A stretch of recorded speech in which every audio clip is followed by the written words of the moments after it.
Bismillahirrahmanirrahim. Bismillahirrahmanirrahim. Assalamualaikum warahmatullahi wabarakatuh.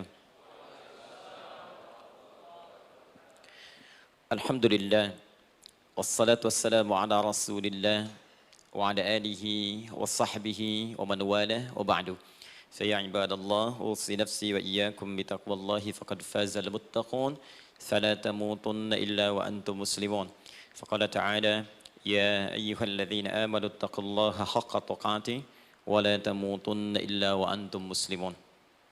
Saudara-saudariku hadirin sekalian, terkhusus barangkali seluruh dari stakeholder PT Pertamina EP, khususnya Pak Nanang Abdul Manaf, sahabat kami. Beliau sempat bersama di Libya dulu, 3 tahun terakhir tidak berjumpa. Alhamdulillah, semoga beliau dan jajaran semuanya disehatkan oleh Allah Subhanahu wa taala. Pak Alfian, Pak Khalid, ya, dan seluruhnya dan hadirin sekalian tanpa kecuali, saya bermohon pada Allah Subhanahu wa taala semoga kita senantiasa dirahmati, diberkahi dan dimudahkan oleh Allah Subhanahu wa taala. Alhamdulillah, kita baru saja menunaikan salat zuhur berjamaah. Semoga salat kita diterima oleh Allah Subhanahu wa taala. Ada 2 hal yang paling penting tentang salat ini yang ditekankan dalam Al-Qur'an. Pertama, kenapa salat begitu penting ditunaikan? Karena ia akan menjadi pembeda antara Khalik dengan makhluk. Jadi kalau kita ingin bedakan Tuhan dengan hamba, maka di antara titik penting perbedaannya, kata Allah langsung itu terletak pada aspek ibadah, khususnya sholat. Karena itu ketika Nabi Musa alaihi salam berkenan kemudian langsung diperintahkan oleh Allah sehingga disebut dengan kalimullah yang diajak bicara dan diperkenalkan tentang esensi ketuhanan Allah, maka disebutkan perintah langsung oleh Allah untuk menyembahnya dalam bentuk sholat. Al-Quran surah ke-20 Taha ayat ke-14. Kata Allah, innani anallahu la ilaha illa ana fa'budni wa aqimis salata li dzikri. Ya Musa, tidak ada Tuhan kata Allah selain saya. Ya, maka jika engkau telah tahu saya Tuhan, bedanya Tuhan dengan makhluk, fa'budni, maka kewajiban engkau sebagai makhluk menyembah saya. Bagaimana caranya ya Allah, kata Musa? Kata Allah, wa aqimis salata, rahmatullah, wa aqimis salata lidzikri. Maka cara menyembahku itu adalah dengan solat. Karena itu semua nabi dan rasul, bahkan sebelum Nabi Muhammad SAW, diperintahkan oleh Allah untuk mengajak umatnya seluruhnya untuk solat. Ya, Nabi Isa alaihissalam solat. Anda buka Quran surah 19 Maryam ayat 31 sampai 33. Nabi Ismail alaihissalam, ya kakeknya Nabi ke-29, solat. Bahkan meminta keluarganya solat. Quran surah ke-19 ayat 55. Wa kana ya'muru ahlahu bis salah. Nabi Zakaria, saudaranya Imran, solat. Quran surah ketiga, ya, ayat ke-38 sampai dengan 39. Ayat 39-nya tegas mengatakan, fanadathu malaika wa huwa qa'imun yusalli fil mihrab. Jadi kalau kita urutkan dari Nabi Muhammad SAW sampai Nabi Adam alaihissalam, semua menunaikan salat kepada Allah Subhanahu wa taala.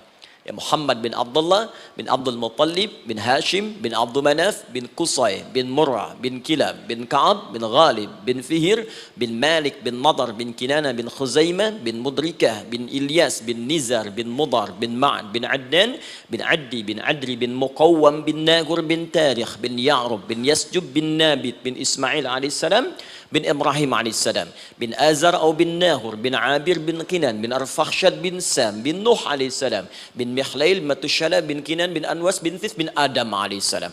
Dari Nabi Muhammad SAW sampai Nabi Adam semua salat. Coba ulangi.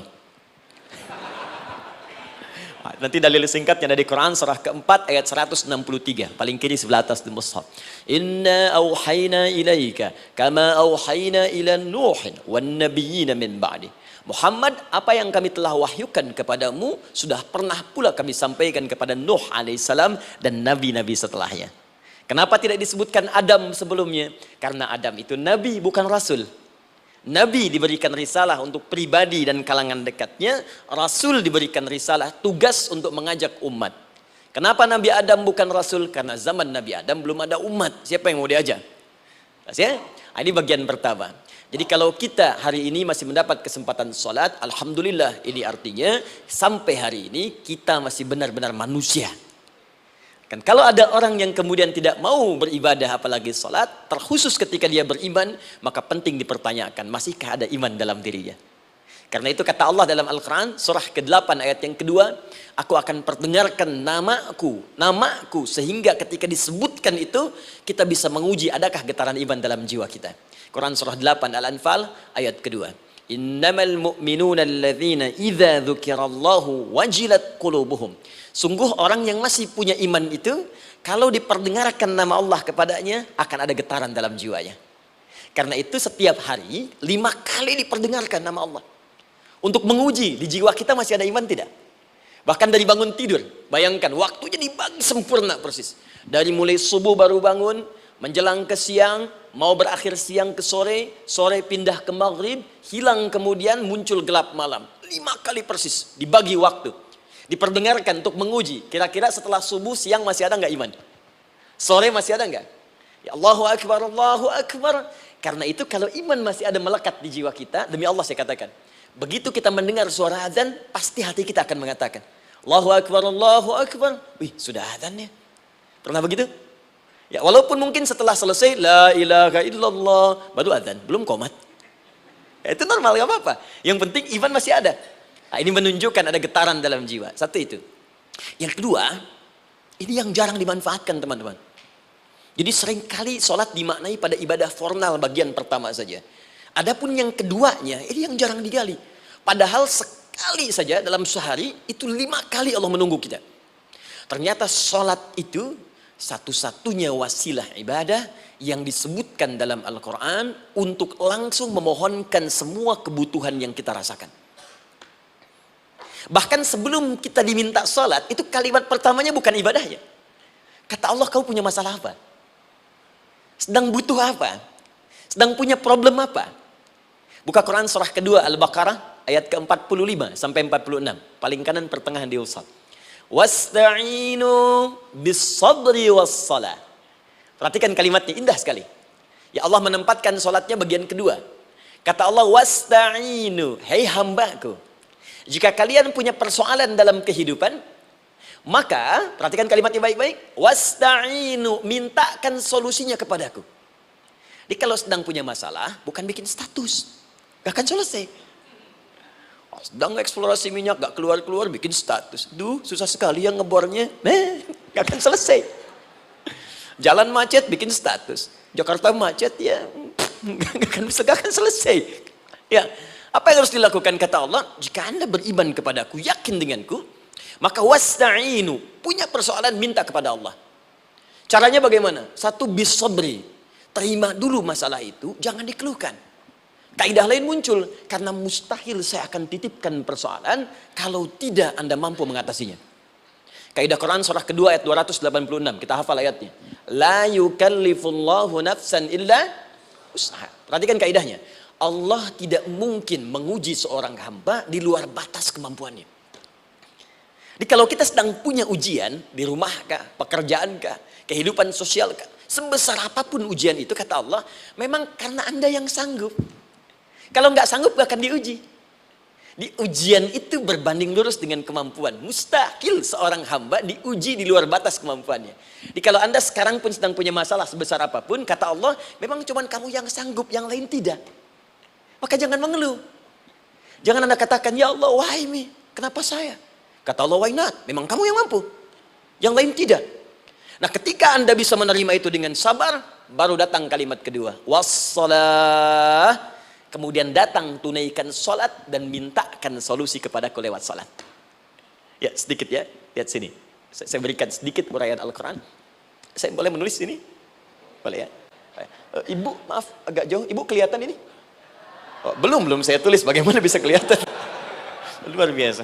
Cuma di Pertamina belum ditulis udah kelihatan. Maaf. Lihat sini. Wasta'inu. Baik, ya. Saya ingin sedikit sekali. Ini redaksi Quran itu indah sekali diksinya. Wasta'inu. Lihat sini. Kata Allah, jika Anda punya persoalan dalam hidup, Maka mintakan solusi. Terima dulu masalahnya dengan sabar, karena kita dipercaya oleh Allah. Gini cara memahaminya, Allah aja percaya dengan kita. Masa kita nggak percaya diri? Allah yakin dengan kita, kita mampu. Masa kita nggak yakin? Terima dengan sabar, kemudian wassalah, mintakan solusinya lewat salat. Kata perintahnya dibuka dengan kalimat wasta'inu. Kalau kita ingin rubah kata perintah ini, fi'il amr, ingin dirubah ke dalam bentuk permohonan, minta, maka rubah kalimatnya menjadi nasta'in. Lihat, nasta'in. Baik, wasta'inu, kata Allah, kalian punya persoalan, ayo minta solusi padaku. Terus kita pengen minta, ya Allah kami ingin minta. Maka dalam bahasa Arab, kalau kita ingin merubah kalimat ini ke dalam bentuk permintaan, kita katakan nasta'in. Saya tanya pada Anda, pernah nggak dalam sholat kita mengucapkan kalimat nasta'in? Ada? Masih ingat? Baik, apa kalimatnya? Iyyaka na'budu wa iyyaka nasta'in. Perhatikan, iyyaka na'budu wa iyyaka nasta'in. Iyyaka na'budu, iyyaka, ya Allah, Engkau perintahkan aku untuk ibadah. Maka sekarang aku ibadah, sholat. Hanya kepadamu saja. Kan kata Allah, kamu sholat. Terus kita katakan, iyyaka na'budu. Sekarang kami sholat, ya Allah. Nama lain sholat itu ibadah. Kalau kita ibadah, na'budu.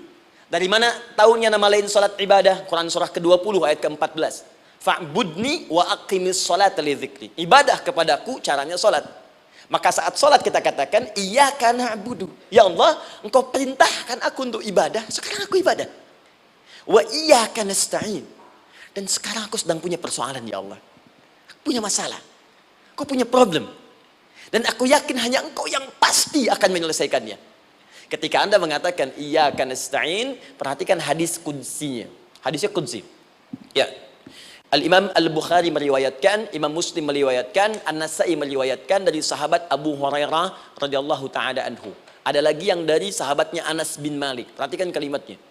Idza qala al-'abdu iyyaka na'budu wa iyyaka nasta'in, jika hambaku dalam salatnya benar membacanya, benar dari awal salatnya sampai dengan kalimat iyyaka na'budu wa iyyaka nasta'in, ya Allah, sekarang aku ibadah kepadamu dan sekarang aku punya persoalan. Aku mohonkan solusinya darimu. Kata Allah, hadza baini wa baina 'abdi. Ini perjanjian antara aku dengan hambaku. Wali 'abdi, hadisnya qudsi. Wali 'abdi, kalau hambaku benar salatnya sampai kalimat ini, masa'alah, apapun yang dia minta sekarang aku akan kabulkan. Aku akan kabulkan. Pertanyaan saya, berapa di antara kita yang sholat sampai detik ini ribuan kali ruku dan sujud yang memanfaatkan momentum ini untuk memohon? Siapa di antara kita yang ketika sholat memohon kepada Allah solusi? Jangan-jangan selama ini sholat itu hanya menjadi formalitas saja. Takbir, ruku, sujud, salam, selesai. Takbir, ruku, sujud, salam, selesai. Padahal Allah sudah menunggu hambaku, kamu tuh punya masalah apa? Makanya setiap waktu dibagi 5 supaya hidup kita ringan. Subuh ke zuhur punya masalah, zuhur salat. Begitu kita mohon, tuntas masalah itu. Zuhur ke asar punya persoalan, asar salat. Dijawab oleh Allah, tuntas persoalan itu. Karena itu semua nabi dan rasul, bahkan orang soleh, ketika punya persoalan dalam hidupnya, even itu hanya menulis karya ilmiah, maka mereka akan memulai dengan sholat dan minta kepada Allah Subhanahu Wa Taala. Teman-teman kenal Nabi Zakaria? Bagus. Baik, di sana belum tulis, sudah kelihatan. Sini kenal Nabi Zakaria, alhamdulillah.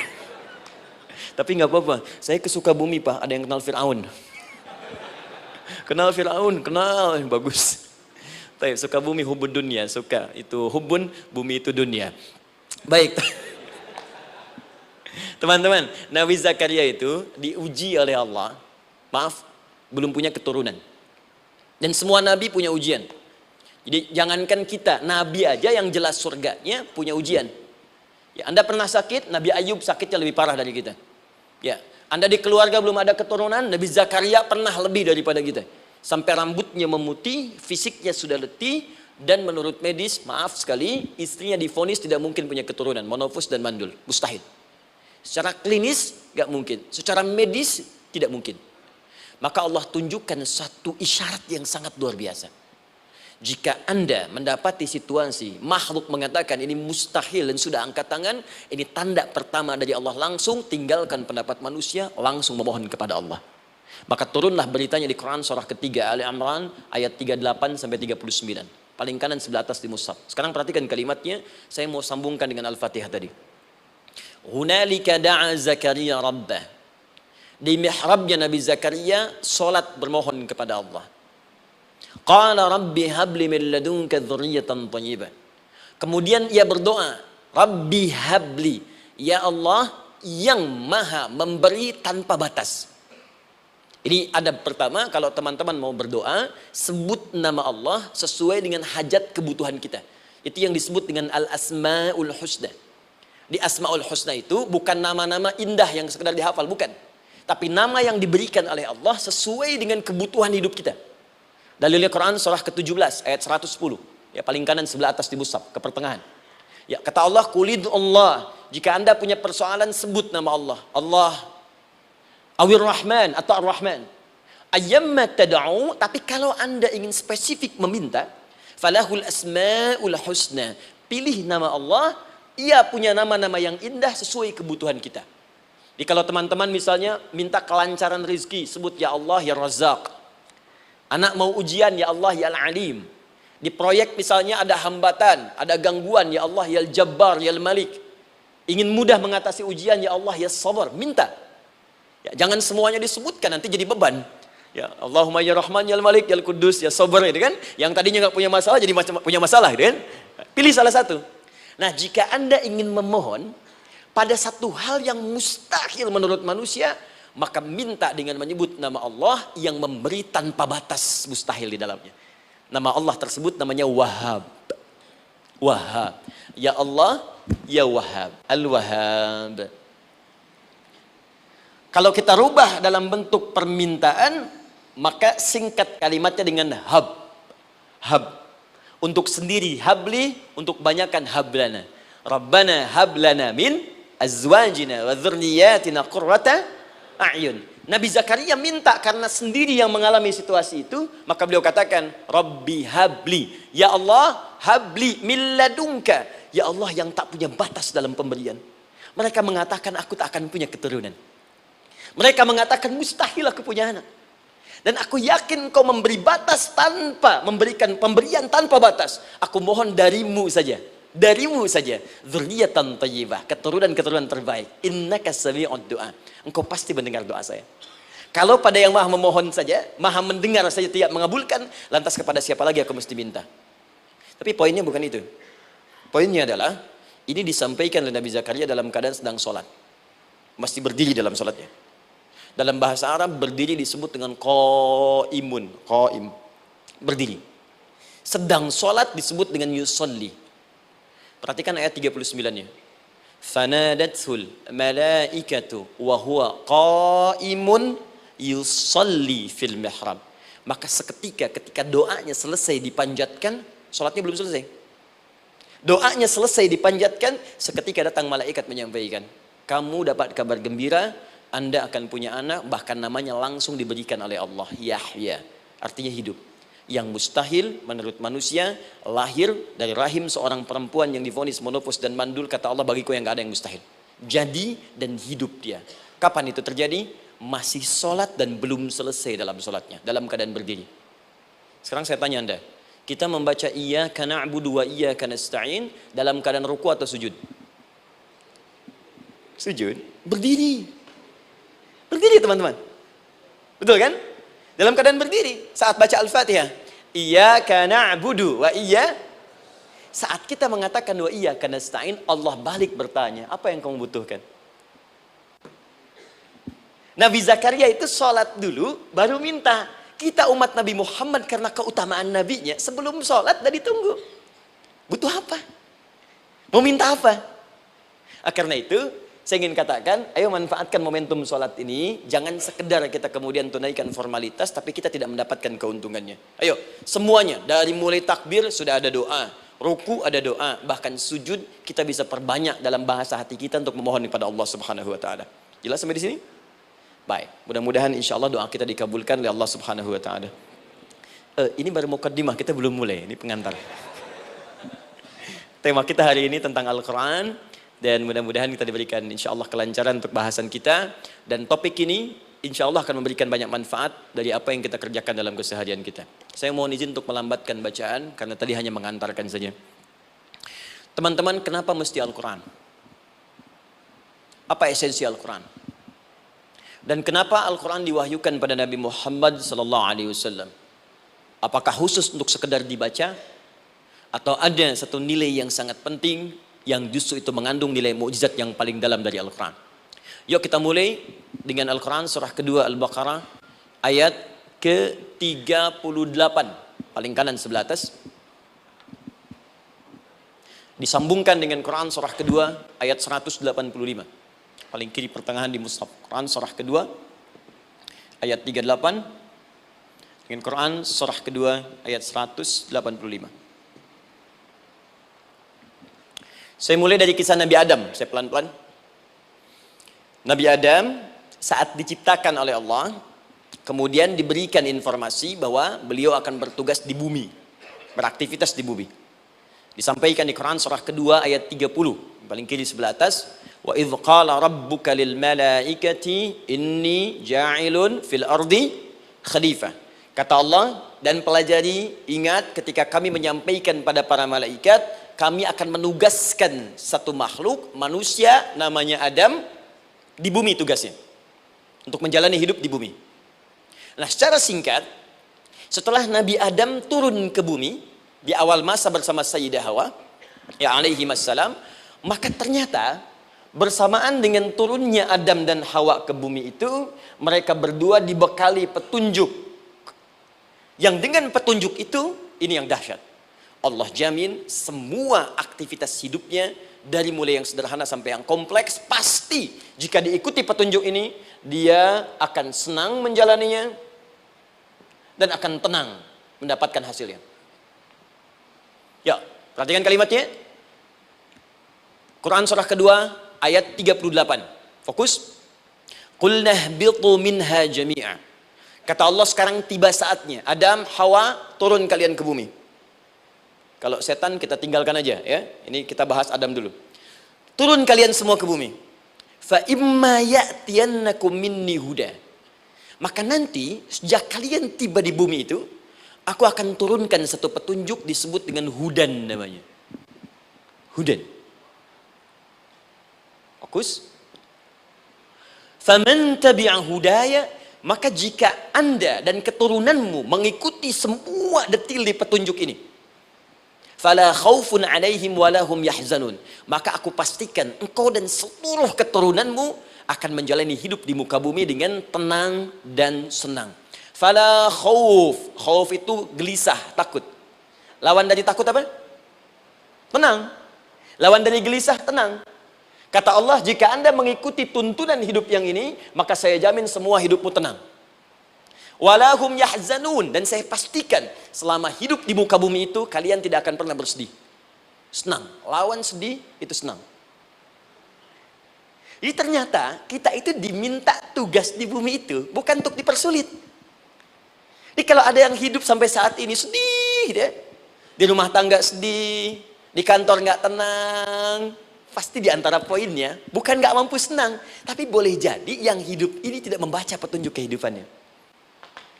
Anda kerja di perusahaan, teman-teman ada yang di Pertamina, ada yang di yang lain. Kalau Anda nggak ikuti petunjuk, kan pekerjaan tidak akan berlangsung dengan nyaman, kan?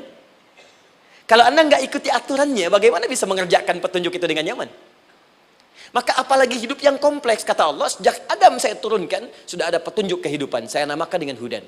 Anda ikuti petunjuk ini, maka langsung jaminan dari Allah, semua yang Anda jalani dalam hidup, pasti saya jamin senang dan tenang.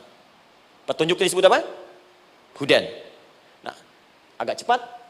Di setiap masa, Nabi Adam selesai hidupnya, generasi kemudian berkembang, datang lagi Nabi Nuh, sampai ke Nabi Muhammad SAW. Perhatikan baik-baik. Setiap berganti generasi akan turun hudan sesuai dengan kebutuhan masyarakatnya pada saat itu. Baik, Nabi Musa menerima kitab apa namanya? Nabi Musa, Taurat. Taurat disebut hudan dalam Al-Quran. Muncul Nabi Musa, Kitabnya disebut Taurat. Perhatikan baik-baik. Tahukah teman-teman ketika Taurat disebutkan dalam Al-Quran? Buka Quran surah ke-17.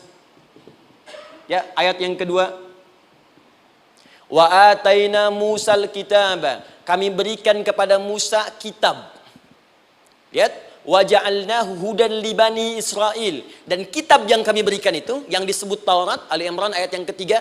Wa anzalat Taurata wal Injil. Kami berikan Taurat kepada Musa. Nah, saat Allah turunkan Taurat itu, hudan li bani Israel. Isi Taurat ini adalah petunjuk kehidupan khusus untuk Bani Israel saja. Umatnya Musa. Jadi kalau umat Nabi Musa mengikuti petunjuk hudan, Taurat ini, kata Allah, saya jamin semua hidupnya tenang dengan senang. Nabi Isa turun Injil. Injil disebut hudan dalam Al-Quran. Dan yang terakhir, saya cepat karena waktu kita terbatas. Ketika Allah menurunkan Nabi Muhammad SAW dan dipilih sebagai Rasul, maka saat yang bersamaan beliau pun diberikan petunjuk untuk umatnya. Dan dahsyatnya petunjuk itu pun disebut dengan hudan. Buka Quran surah kedua ayat 185. Syahrul Ramadan alladzi unzila fihi al-Quran. Di bulan Ramadan itu, kata Allah, saya turunkan Al-Quran. Kenapa saya turunkan Al-Quran? Hudal linnas. Saya jadikan Quran ini sebagai petunjuk, pedoman hidup linnas, bukan terbatas untuk satu komunitas, tapi untuk seluruh manusia sampai kehidupan berakhir. An-Nas disebutkan 241 kali dalam Al-Quran, menunjuk pada semua manusia tanpa kecuali. Ini bedanya Al-Quran dengan kitab sebelumnya. Taurat hanya untuk kalangan tertentu saja. Jadi selesai nabinya, selesai kitabnya. Injil hanya kalangan tertentu saja. Nabinya selesai, selesai kemudian misinya. Tapi Al-Quran tidak. Ini kalimat pertama langsung dari Allah. Walaupun nabinya wafat, tapi karena Al-Qurannya didesain oleh Allah untuk seluruh manusia sampai kehidupan berakhir, maka pasti Al-Quran itu di setiap masa akan mampu dijadikan pedoman dalam kehidupan. Jadi prinsip pertama, ketika Allah menurunkan Al-Quran, sebenarnya tujuan utamanya bukan sekedar dibaca. Tapi di dalamnya itu ada petunjuk hidup, Pak, Bu. Dan yang buat, yang menciptakan kita. Bukankah Anda kalau ingin memperbaiki sesuatu akan datang kepada penemunya, penciptanya? Anda punya handphone, ada masalah, kan datangnya ke counter handphone. Anda punya mobil, ada persoalan, bukankah datangnya ke dealer? Sekarang kita ingin tahu persoalan hidup kita. Ingin tahu gambaran hidup kita. Ingin tahu misi dan visi hidup kita. Kemana kita kemudian bertanya? Pada pencipta kita. Nah, kata Allah, ketika saya utus manusia pertama kali ke bumi, saya sudah turunkan bagaimana cara menjalani kehidupannya. Dan ternyata berita baiknya untuk kita diberikan oleh Allah satu petunjuk utuh, langsung disebutkan, isinya disebut dengan Al-Quran. Jadi dari Al-Fatihah sampai dengan An-Nas, dia bukan bacaan biasa. Semua di dalamnya ada petunjuk kehidupan kita dari mulai bahkan dalam kandungan sampai kita wafat kepada Allah Subhanahu wa taala. Kalau diikuti petunjuk ini, langsung turun jaminan dari Allah. Hidup kita pasti akan tenang dan nyaman. Saya bacakan cepat ya. Tapi nggak usah ditulis, nanti kalau teman-teman agak terlambat mengikutinya, Anda buka kembali rekamannya, Anda boleh runtutkan kembali. Saya baca cepat saja, dan ini insya Allah Anda hanya akan temukan dalam Al-Quran. Nanti saya berikan rahasia di akhir sebelum kita akhiri. Yuk, satu, Anda silahkan bandingkan dengan buku manapun, referensi manapun, Anda hanya akan temukan dalam Al-Quran. Dari sejak sebelum lahir, bagi perempuan yang tengah mengandung, langsung Allah berikan tuntunan bagaimana agar kandungan itu berjalan dengan sehat, nyaman, dan mudah ke persalinan. Quran surah ke-7 ayat 189. Perkembangannya bisa diamati dan dicek kemudian, ya baik ke dokter atau yang lain. Nanti perkembangannya disebutkan di Quran surah ke-22 ayat ke-5. Dirinci lagi di Quran surah ke-23 ayat 11 dari 9 sampai dengan 13. Kemudian mulai terlahir, dari lahiran diberi petunjuk oleh Allah. Nih, berikan ASI maksimal 2 tahun. Kalau ingin berhenti sebelum 2 tahun boleh, begini caranya. Quran surah ke-2 ayat 233. Dari sampai usia 2 tahun menjelang balik, kata Allah berikan 4 pendidikan dini. Ini turunannya disebutkan 1, 2, 3, 4. Jika Anda ajarkan ini, maka anak ini akan tumbuh. 1, dekat dengan Allah. 2, dijamin taat pada orang tuanya. 3, dia akan baik dengan lingkungannya. Dan 4, dia akan bertahan dalam kebaikan sampai dia dewasa. Quran surah ke-31 ayat 13 sampai dengan 19. Usia 7 tahun. Ya, mulai dia balik misalnya, dia akan mulai belajar. Bagaimana cara belajar yang baik supaya cepat paham. gampang mengerti. Turun Quran surah ke-9 ayat 122. Amalannya di Quran surah 96 ayat yang pertama. Kemudian rinciannya diturunkan di Quran surah kedua ayat 282 di ujung ayatnya. Lalu bagaimana mencari sekolah yang bagus, majlis yang baik, guru-guru yang baik, diturunkan Quran surah ke-58 ayat ke-11. Dicontohkan tentang Maryam dan Nabi Isa alaihissalam di Quran surah ketiga ayat 35 sampai dengan 37. Naik lagi, dia mulai dewasa, ya, mulai bergaul, bahkan kadang-kadang merantau, punya tempat komunitas berbeda. Bagaimana supaya dia bergaul tidak terpengaruhi oleh lingkungan yang tidak baik. Maaf ya, kadang-kadang ibu yang sudah mengandung, melahirkan, ayah mencari nafkah, tiba-tiba anak pergi bahkan ke kampus, ke sekolah, dapat teman yang gak bagus, pulang-pulang mengecewakan Anda. Dan bagaimana menemukan tempat-tempat yang baik untuk bisa menjaga perilaku anak ini? Ditemukan nanti di Quran surah ke-49 ayat ke-13-nya. Dirinci perkembangannya di Quran surah ke-12 Yusuf ayat 2 sampai dengan ayat 29-nya. Sampai ketika dia akan mulai kemudian menikah. Kata Allah, pilih pasangan yang baik dengan ta'aruf, berikan mahar yang sempurna. Quran surah ke-4 ayat ke-4. Kemudian dia mulai menikah. Kata Allah, sebelum menikah, pelajari dulu fikih nikah.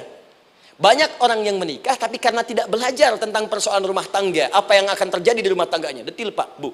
Kata Allah, ini kalau kamu berbuat begini akan ada miskomunikasi. Kalau ada miskomunikasi persoalannya akan begini, solusinya begini. Maka diturunkan dasarnya di Quran surah ke-30 ayat 21, detilnya di Quran surah ke-4 ayat 34 sampai dengan 35. Paling kiri sebelah atas sampai dengan ke tengahnya. Anda berlanjut, diterangkan oleh Allah, hei, tugas suami saat mulai pertama kali menikah, maka tugas yang pertama siapkan untuk mencari nafkah. Bagaimana caranya ya Allah? Diturunkan oleh Allah. Satu, jangan takut kehilangan rezeki. Jangan pernah mencuri, jangan pernah ngambil punya orang, karena punya kamu akan saya berikan sempurna. Kamu ngambil punya orang, maka kamu akan menyulitkan diri sendiri. Itu akan dikembalikan pada yang berhak. Ya, turun Quran surah ke-51 ayat 22. Dirinci, begini cara nyarinya. Quran surah kedua ayat 168. Kalau Anda ingin cepat baru bergerak, rizkinya sudah dapat. Quran surah kedua ayat 172.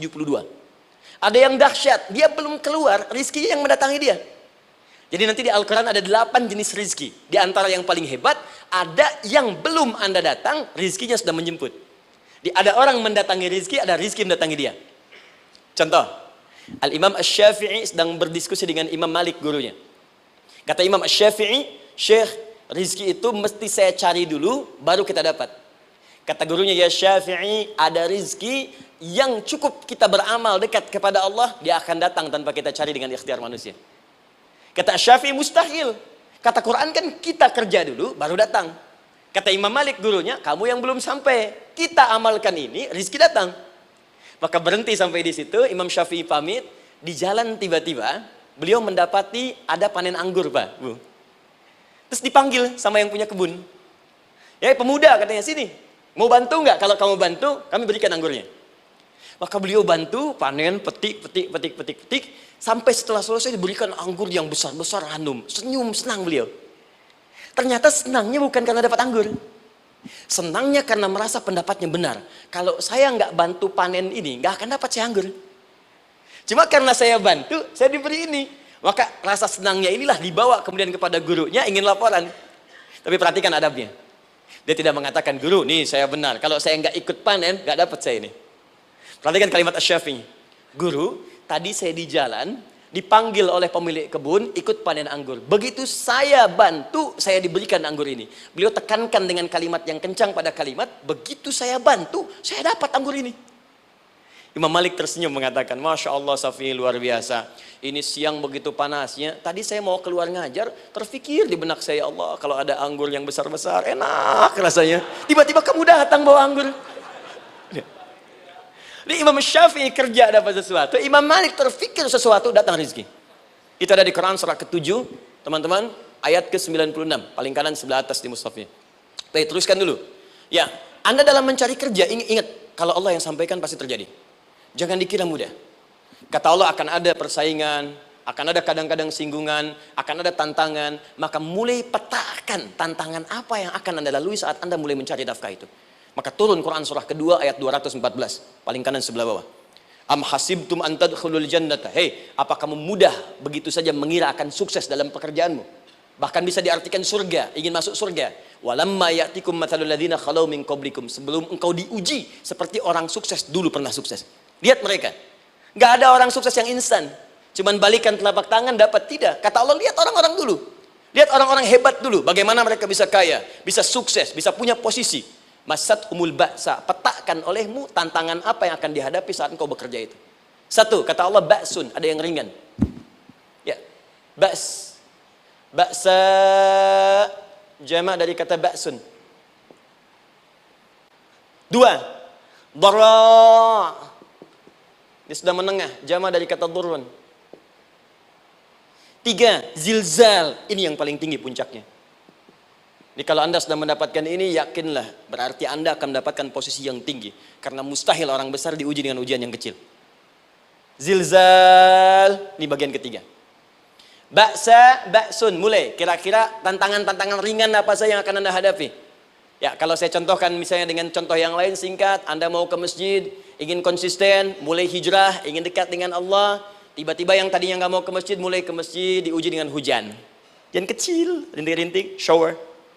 Begitu hujan, orang Arab mengatakan kalau hujannya bisa lewat tanpa payung pun, orang Arab mengatakan la ba'sa. La ba'sa ini ringan. Orang kita sambungin, labas. Dari bahasa Arab, lewat. Nah, jadi kalau Anda mau berangkat nih, siap bekerja, siap hadapi tantangan. Baru mau lewat hujan kecil, berarti itu tantangan kecil kita lewati. Macet, petakan, cari jalan yang kemudian sempurna, jalan yang kosong, buka Google-nya, buka Waze-nya, buka map-nya, cari. Jadi kalau pada yang kecil aja belum kita lewati, bagaimana mendapatkan yang besar? Anda mau ke masjid, dikasih hujan kecil, mau berangkat gak jadi. Papa, kenapa gak jadi? Hujan mah, kan ada payung, takut riak. Tuh. Setelah itu darah, maaf, tantangan fisik.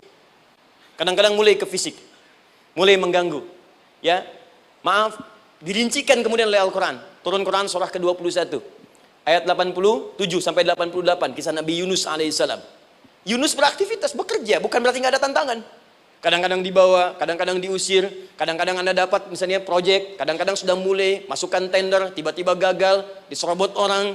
Kadang-kadang orang yang dapat, Anda yang ngajukan, itu biasa. Kata Allah itu biasa, bukan cuma Anda, yang lain pun ada. Bukankah Allah ajarkan kisah Sayyidah Hajar alaihissalam dengan Ismail? Bukankah bolak-balik naik Safa Marwah? Kadang di atas, kadang di bawah, kadang lihat peluang, sampai Marwah ternyata bukan air. Terkadang Anda yang bekerja, tim yang lain yang mendapatkan, karena kerja keras Anda, bisa jadi terjadi. Bukankah yang kerja keras Hajar, yang dapat Ismail? Mungkin Anda yang konsep, yang dapat minyaknya orang lain. Mungkin Anda yang kerja, kan yang suksesnya teman Anda, gak ada masalah. Dan itu kemudian akan bermanfaat bagi Anda. Tidak mungkin setiap keringat yang keluar dari diri kita mustahil, kecuali akan melahirkan manfaat yang kembali pada diri kita. Tantangan. Tapi yang paling dahsyat, ini yang gak ditemukan. Di sebagian referensi yang kita baca. Ketika Allah menjelaskan semua tahapan-tahapan tantangan ini, sampai ke puncaknya zilzal. Zilzal itu kalau bahasa sekarang gempa.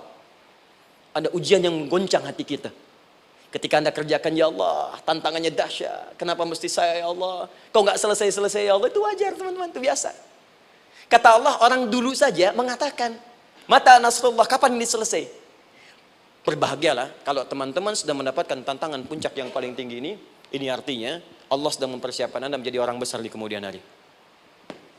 Dan cara mengatasinya, diturunkan Quran, surah ketiga, ayat 142. Paling kiri sebelah atas. Perhatikan dahsyatnya. Yang pertama diterangkan tantangannya, yang kedua dijelaskan cara mengatasinya.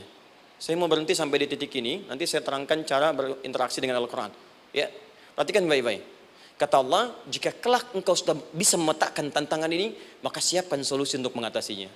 Ayatnya dibuka dengan kalimat yang sama persis. Saya pernah sampaikan teori ini di dua perusahaan besar di Indonesia. Yang pertama, ada salah satu perusahaan, karena ini direkam saya nggak sebutkan perusahaannya, perusahaan otomotif besar, sedang turun gratis, kemudian juga ada inflasi yang tinggi. Terus saya terangkan teori Quran. Dia praktekkan berhasil, Pak. Padahal saat itu saya presentasi di depan non-muslim. Non-muslim. Sales-salesnya se-Indonesia dikumpulkan, saya bedah tentang ini. Dan mereka berhasil. Sampai sekarang naik lagi. Yang kedua sama, ini direkturnya juga non-muslim. Tapi nggak apa-apa, kita diskusi. Dan mau mendengar teori ini. Dan praktekkan, naik. Ya, dulu di satu perusahaan minyak juga. Sedang turun, karyawan semua dikumpulkan, lalu kita bahas tentang ini, kita terangkan. Yang ini yang paling menarik dari Al-Quran. Kalimatnya sama persis, Quran surah ketiga, ayat 142. Am hasibtum an tadkhulul jannata. Apa Anda duga akan begitu mudah mendapatkan kesuksesan dalam hidup? Tolong fokus baik-baik. Jangan selalu mengartikan jannah dengan surga. Karena asal kata jannah itu artinya kesuksesan, kebahagiaan yang belum tampak. Surga, kenapa disebut dengan jannah? Karena itu puncak kebahagiaan kita yang belum nampak sekarang. Saya kasih rahasia ya. Ini antara kita saja nih. Kalau ada kata jim dengan nun di depannya, itu pasti tidak nampak, tersembunyi. Apapun tambahannya. Ya, misal, jin kenapa disebut dengan jin? Karena memang ketika diciptakan, dia tidak tampak, tersembunyi. Lawannya ins, karena itu kita disebut ins, karena saat lahir kita tampak.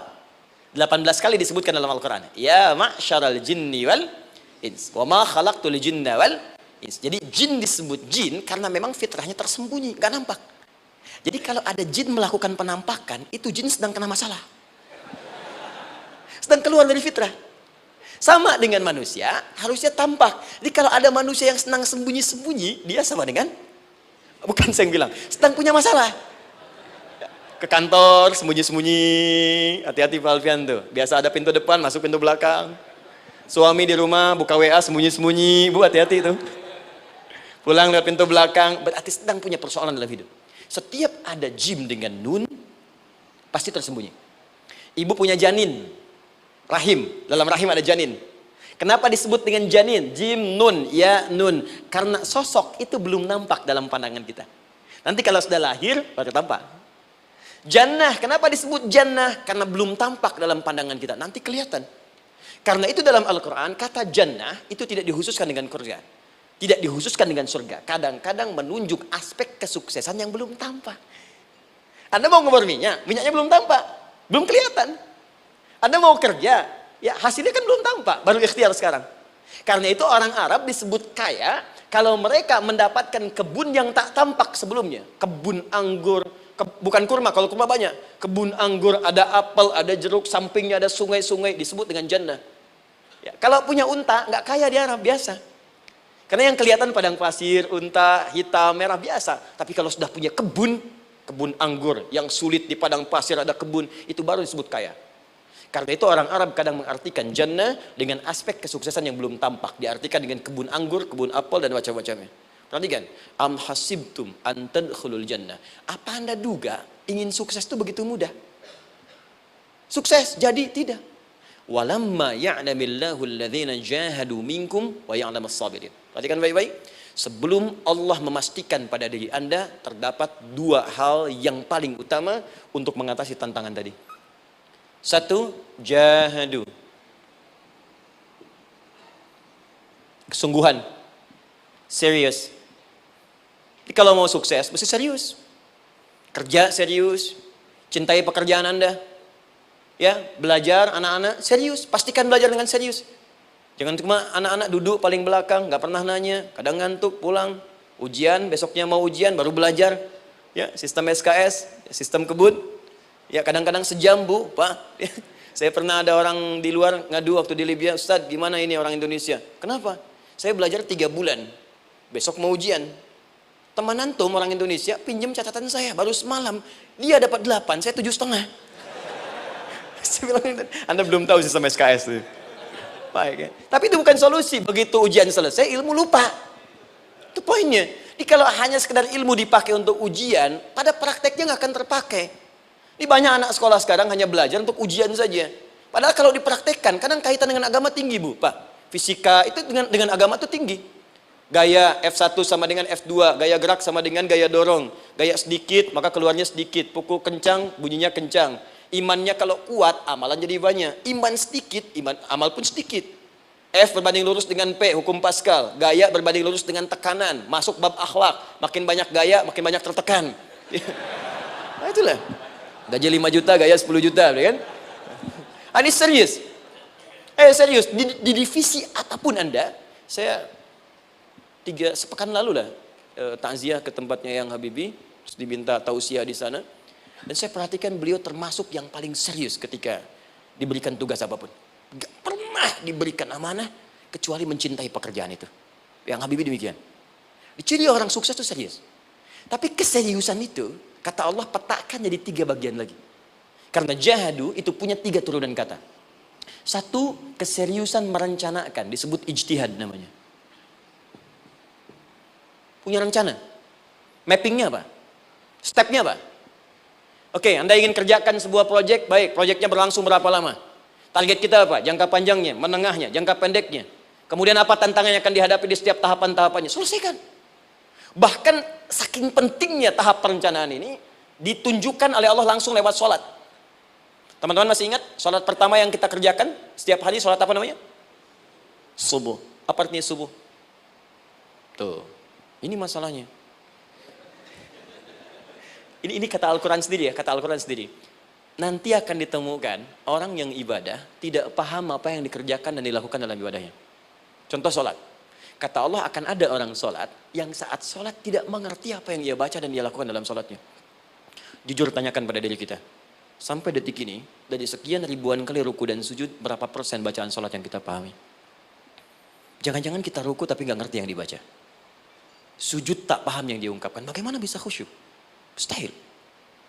Maka kembali ke sini, kenapa sholat pertama itu disebut dengan subuh? Teman-teman, ternyata semua nama sholat dari subuh sampai isya, plus bacaan dan gerakan dari takbir sampai salam, itu bukan sekedar gerakan semata. Semua ada artinya, ada maknanya. Dan diajarkan oleh Nabi langsung. Subuh disebut dengan subuh. Ada 2 kata. 1, fajar, Quran surah ke-17 ayat 78. Inna Qur'an al-fajri kana mashhuda. Kedua, subuh di surat At-Takbir. Was subhi idza tanaffas.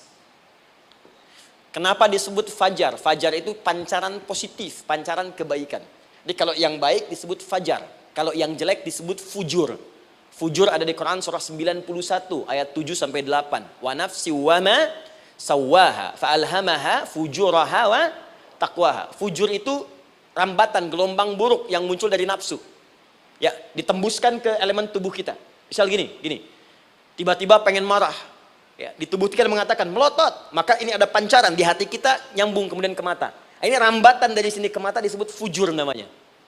Mau ke tangan pukul, masuk ke tangan. Itu rambatannya disebut fujur namanya. Ya. Yang baiknya disebut fajar. Ya, misal saya ingin sholat, tiba-tiba hati mengatakan sudah azan, merambat ke kaki, cepat melangkah. Cepat wudhu. Nah, itu rambatannya disebut fajar namanya. Atau infajar. Ini pasti ada, ya. Fujur nama lainnya nafsu. Disebutkan 115 kali dalam Al-Quran. Takwa, rambatan fajar, sumbernya takwa. Disebutkan 115 kali dalam Al-Quran. Di jiwa kita ada takwa, ada nafsu. Takwa yang dorong malaikat, disebutkan 88 kali dalam Al-Quran. Nafsu yang dorong setan, disebutkan sama 88 kali. Di setiap Anda akan mengerjakan satu hal, pasti akan yang mendorong pada yang baik, akan mencegah dari yang baik itu nafsu. Pasti itu. Pak Alfian mau tanda tangan proyek. Tiba-tiba disodorkan, Pak, ini Pak. Kok begini proyeknya? Perbaiki, karena ada yang nggak beres. Tapi fee-nya lumayan Pak, 1 miliar. Nggak bisa, jiwa takwa mengatakan jangan terima Pak. Bapak mengatakan maaf, ini jari tahiyat, gak akan pernah dipakai maksiat, perbaiki, datang lagi. Ini Pak, kok sama?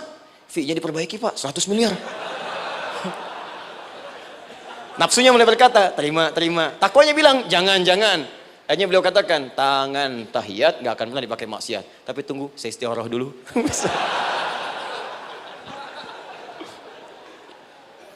Nah, waktunya, ini salatnya disebut fajar. Kenapa disebut fajar? Karena saat kita tidur, terus dengar suara azan, Allahu Akbar, maka memancar dari iman kita, rambatan untuk merespon suara itu. Bangun kita untuk menunaikan salat.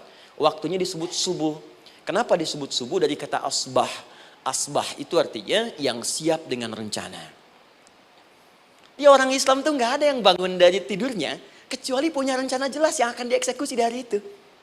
Makanya sebelum kita bekerja mengeksekusi itu, kita datang menghadap Allah supaya Allah berikan kemudahan di setiap aktivitas kita. Coba lihat manajemen Nabi. Bukankah sebelum tidur beliau istighfar dulu? Dirinci pekerjaannya, dicatat yang akan dikerjakan besok, istighfar 70 kali, 100 kali, sehingga dengan istighfar saat tidurnya tenang. Coba kita biasakan. Ada yang baca Quran, ada yang istighfar. Kalau nggak percaya silahkan cek. Begitu Anda lakukan, tidurnya enak. Besoknya rencana itu sudah siap. Makanya ketika bangun, siap jam 7 mau kemana, jam 8 ada di mana, jam 12 kerjakan apa. Sebelum mengerjakan itu datang kepada Allah, sujud, ya Allah, saya punya rencana ini tolong mudahkan. Begitu caranya. Itu yang disebut dengan subuh. Nah, sekarang kembalikan peta hidup kita mau seperti apa ke depan. Ijtihad. Yang kedua, kalau sudah jelas konsepnya, visinya sudah ada, maka jihad. Yang kedua jihad. Jihad itu eksekusinya, aksinya, actionnya, perjuangan fisiknya. Rencananya apa? Tahajud malam nanti. Bismillah. Jam berapa? 2:30. Baik, yuk kita mulai rencanakan. Eksekusi rencananya. Bagaimana cara kita bangun 2:30? Pasang alarm. Jam berapa alarm dipasang? 3 kali. Pertama 1:30, kedua 2:4, ketiga jam 2:4. Baik. Alarm pertama untuk mematikan alarm kedua. Alarm kedua matikan alarm ketiga. Ketiga siap-siap. Baik. Siap bangun. Jihad. Awas, ini penting ya. Jihad itu jangan dipersempit maknanya kepada situasi peperangan saja, tidak. Banyak jihad itu luas sekali medannya. Karena jihad itu perjuangan fisik. Dan maaf sekali, dalam konteks perang pun bukan menyerang orang. Tapi membela diri saat diserang. Di Islam itu bukan agama ekspansi. Cek di sejarah, nggak ada Islam menyerang. Yang ada itu membela diri saat diserang. Atau saat orang lain dizalimi dan kita diminta untuk terlibat, kita membantu. Ini bukan dalam konteks sekarang yang banyak dibincangkan. Tembak orang, bom orang, nyerang orang. Bukan. Itu waktu kejadian bom Tamrin itu pertama, saya di Lampung posisinya. Itu begitu meledak, duar. Pertanyaan pertama Pak di Balista nih. Ustadz, apakah bom di Jalan Tamrin termasuk jihad fisabilillah? Saya bilang, Pak, sependek pengetahuan saya, jihad fisabilillah itu jihad di jalan Allah, bukan di Jalan Tamrin. Kaidahnya beda. Nah, misal mencari nafkah itu jihad. Cari nafkah jihad. Quran surah keempat ayat 34, paling kiri sebelah atas. Tugas pertama ketika menikah kata Allah, ar-rijalu qawwamuna 'alan nisa. Setiap lelaki itu diminta oleh Allah untuk mengatur bagian rumah tangganya. Jadi pemimpin di rumah tangganya. Ya bima faddalallahu ba'dahum 'ala ba'din, karena diberikan kemampuan untuk memimpin. Di pemimpin itu ada di suami. Dan ciri khas pemimpin, Bu, biasanya ciri khas pemimpin apa, Bu? Bukan tegas, bukan. Ciri khas pemimpin itu tidak mau dipimpin. Makanya kalau ada sesuatu, masukkan lewat usulan, jangan beri saran. Kalau saran susah, itu pemimpin. Baik, tapi yang paling luar biasa kata Allah, perhatikan kalimatnya indah sekali. Wa bima anfaqu min amwalihim. Saya berikan tugas untuk mencari nafkah. Ketika seorang lelaki bertugas mencari nafkah, ingat ya, konteks apapun, kalau perempuan nanti bekerja bukan nafkah poinnya. Bisa hobi, ya, bisa aktivitas, tapi nafkah kalau sudah menikah itu ada pada suami. Perempuan tidak. Kalaupun tidak dilarang perempuan bekerja, tidak. Sayyidah Aisyah mengajar, ada yang para sahabiah jadi perawat, ya, ada yang pengajar. Banyak dulu sahabat Nabi yang perempuan mengajar. Ya, kan ada pelajaran-pelajaran khusus perempuan. Ya, ada bagian perawat, ada dokter. Ini kan yang ngandung perempuan, masa yang periksa laki-laki? Ya, ada bagian perempuan tertentu. Itu silahkan bekerja boleh, tapi nafkah laki-laki. Begitu lelaki meniatkan pekerjaannya karena Allah untuk mencari nafkah, itu setiap langkahnya jihad fisabilillah. Wafat, syahid.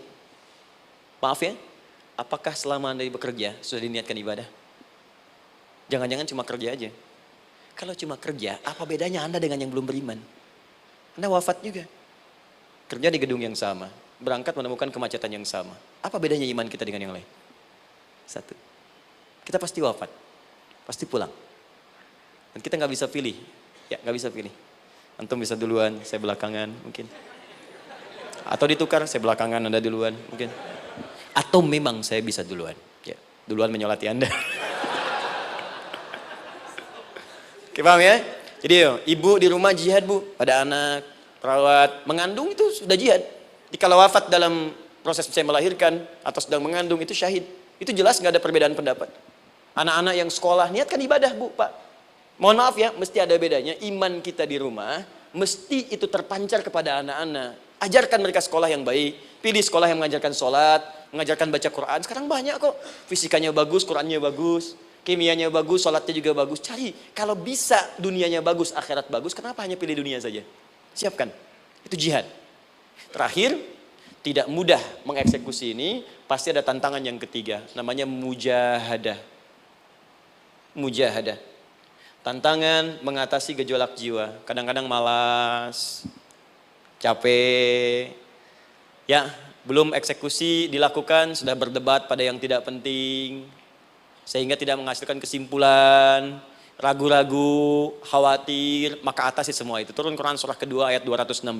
Kutiba alaikumul qitalu wa huwa kurhul lakum. Kalau engkau sedang tidak nyaman, maka perangi ketidaknyamanan itu jika engkau ingin mendapatkan kesuksesan yang telah engkau cita-citakan.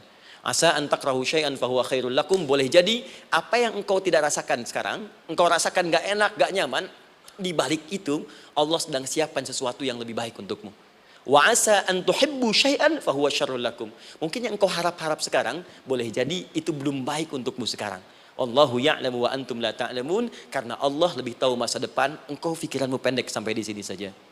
Maka teman-teman sekalian, kembalikan lagi, tidak pernah Anda akan temukan dalam Al-Qur'an kecuali bimbingan hidup yang semuanya nyata. Silahkan cek. Itu baru pekerjaan, belum ibu di rumah, ibu capek merawat anak, kadang mengeluh, kadang nangis. Turun Quran surah ke-17 ayat 23.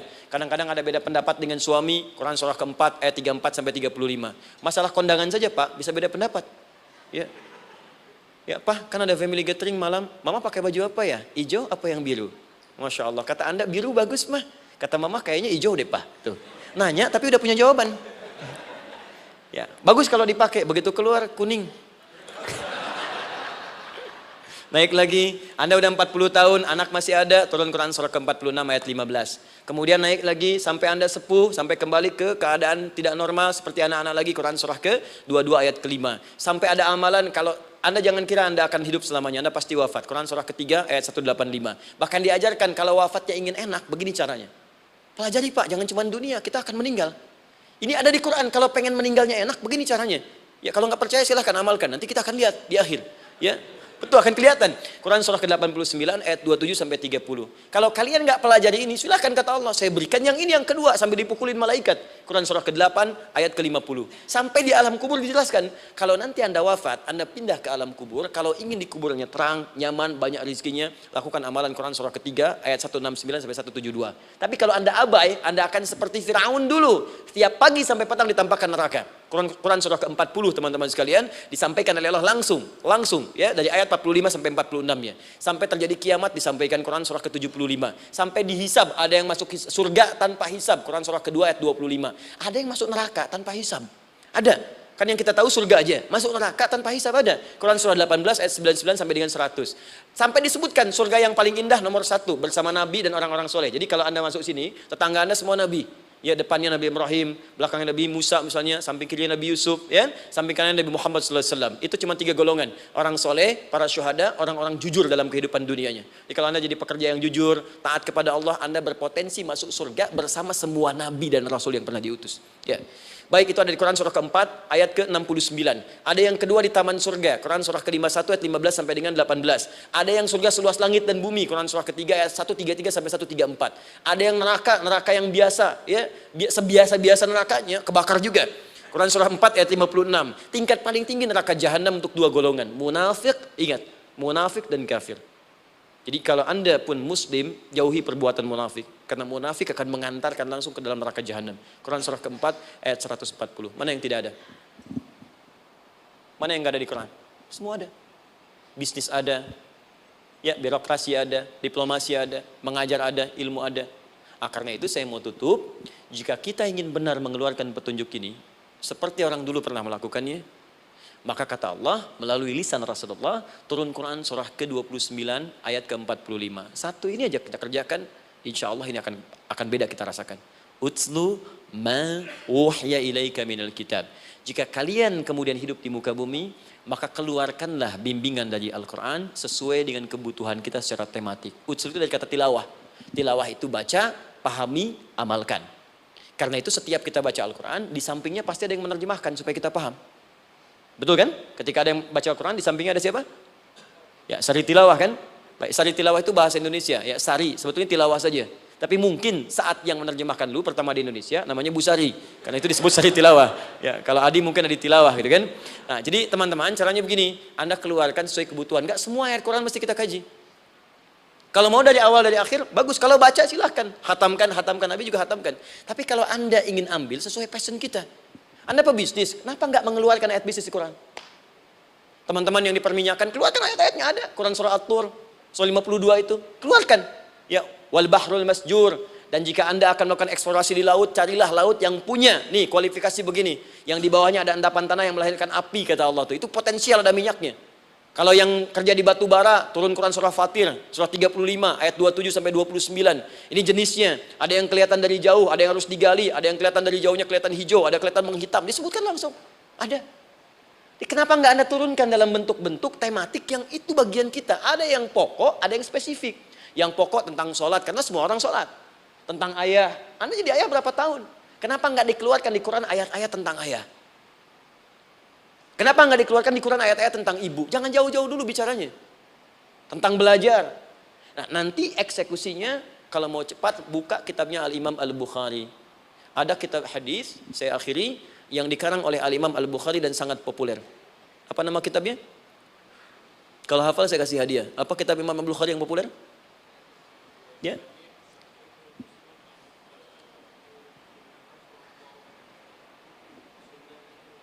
Taib, Anda saya kasih hadiah umrah. Taib. Insyaallah. Januari awal, insyaallah ada yang kami hadiahkan umrah dari atlet peraih Asian Games.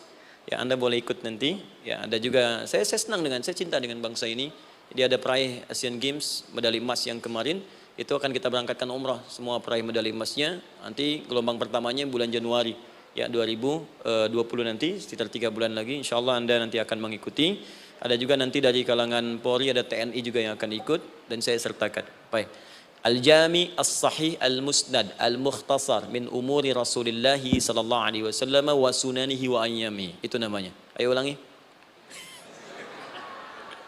Disingkat Sahih Al-Bukhari. Kenapa saya bacakan lengkap? Bukan karena singkatannya, tapi banyak orang sekarang baca buku, baca kitab hanya langsung ke isinya. Padahal setiap ulama ketika menuliskan judul kitabnya, itu pasti ada petunjuk di dalamnya. Kata Imam Al-Bukhari, Al-Jami As-Sahih. Kitab ini saya buat sebagai petunjuk umum miniatur kehidupan Nabi yang bisa kita ambil hikmahnya sekarang. Jadi kalau kita pengen tahu bimbingan Nabi di masa lalu, supaya kita terapkan sekarang, buka kitab saya ini. Semuanya mustad bersambung kepada Nabi. Sahih saya pastikan, saya teliti satu-satu. Al-Mukhtasar, saya persingkat gak bertele-tele. Nah ini poinnya. Min umuri Rasulullah SAW wa sunani wa ayyamihi. Ini semua pekerjaan Nabi selama 24 jam. Secara singkat saya tutup dibagi 97 pembahasan. Setiap 97 pembahasan, satu babnya itu berisi bimbingan hadis-hadis Nabi. Di situ ada bab tentang bisnis, kitabul tijarah. Bab tentang ilmu, kitabul ilmi. Bab bahkan tentang sakit, kalau pengen cepat sembuh apa? Kitabul marid. Bab tentang pemerintahan, kitabul imarah. Bab tentang penguatan iman, supaya naik gak turun-turun, kitabul iman. Anda tinggal pilih profesi apa, cari Sahih Al-Bukhari, harganya murah. Maaf, dibandingkan pulsa Anda pun masih murah kitab Al-Bukhari. Ya, beli 4 jilid cuma 350.000 yang bahasa Arab saja. Ya, kalau mau terjemahan, cari terjemahannya. Ya, dapatkan itu, keluarkan babnya sesuai profesi kita. Itu ketika dibuka kitab ini, yang pertama muncul ayat Quran dulu. Ini ayatnya, ini hadisnya. Ini ayatnya, ini hadisnya. Teman-teman gak usah baca semuanya, keluarkan passion Anda apa, di situ belajar. Sebulan saya belajar ini, besok saya pindah lagi. Sebulan topik ini, besok ke topik yang lain lagi. Saya kira insya Allah kalau itu kita terapkan dengan baik, maka Al-Quran akan hidup dalam seluruh aktivitas kita dan mudah-mudahan keberkahan akan diturunkan oleh Allah Subhanahu Wa Taala. Ya, tidak cukup dengan amin, mulai dulu. Ya, mulai dulu, petakan dulu, eksekusi dulu. Saya kira itu yang saya sampaikan. Anda punya hak dan kewajiban, hak Anda sudah dapatkan dan kewajiban kita semua untuk kembali beraktivitas. Saya mengucapkan terima kasih atas undangan dari pihak Pertamina untuk Anda seluruhnya. Saya ingin tanya, kalau jamaah di sini ada berapa kurang lebih? Kurang lebih yang rutin 500 ada 550. Baik, nanti saya hadiahkan mushaf sebanyak 550 ya, dan itu nanti setiap ada kajian atau zuhur salat Anda bisa baca di sini, baca mushafnya. Kemudian yang kedua, saya nanti berikan buku untuk bacaan ya, itu buku yang saya berikan insyaallah tentang manusia. Jangan-jangan selama ini kita jadi manusia, kita tidak tahu mau kemana kita ya. Itu saya keluarkan dari Al-Quran langsung, seperti apa Allah menerangkan tentang kemanusiaan kita. Saya juga hadiahkan sejumlah yang sama 550. Nanti satu orang bisa mendapatkan satu-satu. Dan terakhir barangkali mau hafal Quran? Oh mau, baik. Alhamdulillah. Alhamdulillah. Saya berikan mushafnya yang spesial. Nanti kita mulai dengan 10 juz dulu ya. Nanti saya berikan At-Taisir yang 10 juz. itu ada mudah untuk bisa menghafal Quran, mulai dari 10 juz dulu, nanti bisa disempurnakan. Saya berikan 550 Quran khusus untuk dijadikan sebagai hafalan. Nanti cara menghafalnya bisa dibuka saja di YouTube, nanti di situ ada cara kami menjelaskan. Dan bulan depan kita ada karantina akbar, jadi menghafal Quran dalam 30 hari. Alhamdulillah angkatan pertama sudah selesai, ada yang hafal 24 hari, 23 hari, 30 juz, bukan juz 30 ya. Ada yang 30 hari. Ya, ada juga. Sekarang sedang gelombang kedua. Mudah-mudahan di Pertamina ini juga insya Allah dalam proses bekerja ada juga yang menghafal dan hafal Quran insya Allah ya. Saya kira itu, nanti pulang dari sini dikabari. Kalau ada mobil disiapkan, kalau tidak ada kami juga coba antarkan. Nanti kami siapkan dan mudah-mudahan bisa bermanfaat untuk teman-teman. Kalau ada yang bisa saya lakukan untuk bersinergi di sini, untuk membuat teman-teman lebih dekat dengan Allah, sampaikan, dan saya dengan senang hati. Ya, saya datang sendiri, tulis sendiri, nerangin sendiri, ngapus sendiri, gitu kan. Terus juga berikan apa yang Anda butuhkan. Kalau dengan semua itu Anda belum juga dekat dengan Allah, ya saya harus bagaimana lagi, gitu kan. Baik. Kita berdoa, mudah-mudahan doa kita dikabulkan Allah. Ada 3 cara berdoa. Pertama, cukup dengan alhamdulillah kalau singkat. Kedua, kalau ada perselisihan, kifaratul majlis. Dan yang ketiga, kadang Nabi berdoa, sahabat mengikuti dalam momentum yang khusus. Saya ingin menggabungkan ketiganya. Mudah-mudahan dengan itu keberkahan diberikan luas kepada kita semua.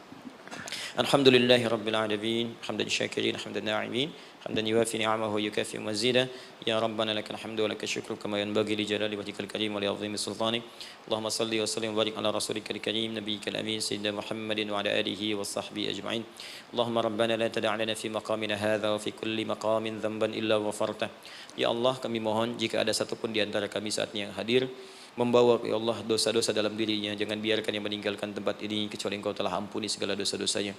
Wala hamman illa farajtah. Ya Allah, jika ada di antara kami yang tengah hadir saat ini ada kegelisahan dalam jiwanya, maka mohon jangan biarkan yang meninggalkan tempat ini kecuali Engkau telah tenangkan keadaan hatinya. Allahumma wala asiran illa yassartah. Ya Allah, jika ada di antara kami yang tengah mengalami kesulitan baik di pekerjaannya, kehidupan rumah tangganya, maka dengan keikhlasan amalnya ya Allah angkat dan ringankan segala kesulitannya. Allahumma wala maridan illa syafaitah. Jika ada di antara kami yang tengah Engkau uji dengan penyakit seberat apapun, maka mohon angkat dan sembuhkan segala penyakitnya. Allahumma yassir lana umurana wa la tu'assir alaina. Ya Allah, mudahkan semua urusan kami, jangan berikan kadar ujian yang tidak kami sanggup mengatasinya ya arhamar rahimin.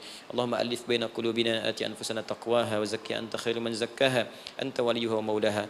Ya Allah, mohon lembutkan hati kami untuk saling bersaudara dalam kebaikan.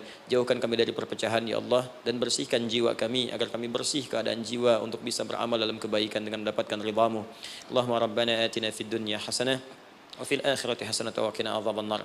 Ya Allah, kami mohon anugerahkan segala kebaikan di muka bumi ini yang mampu kami raih, dan berikan kami segala kemuliaan di akhirat yang mampu kami dapatkan, dan mohon jauhkan kami dari segala ya Allah murka dan neraka-Mu. Allahumma barik lana ya Allah fi ailatina wa fi amalina ya Allah wa fi kulli ya Allah hayatina. Ya Allah, kami mohon anugerahkan keberkahan dalam kehidupan keluarga kami, di kantor, di pekerjaan kami, dan seluruh tahapan kehidupan yang akan kami lalui. Bi fadlika subhana rabbika rabbil izzati amma yasifun wa salamun alal mursalin. Subhanakallahumma wa bihamdika asyhadu an la ilaha illa anta nastaghfiruka wa natubu ilaik wa akhiru da'wana alhamdulillahi rabbil alamin. Thumma assalamu alaikum warahmatullahi wabarakatuh.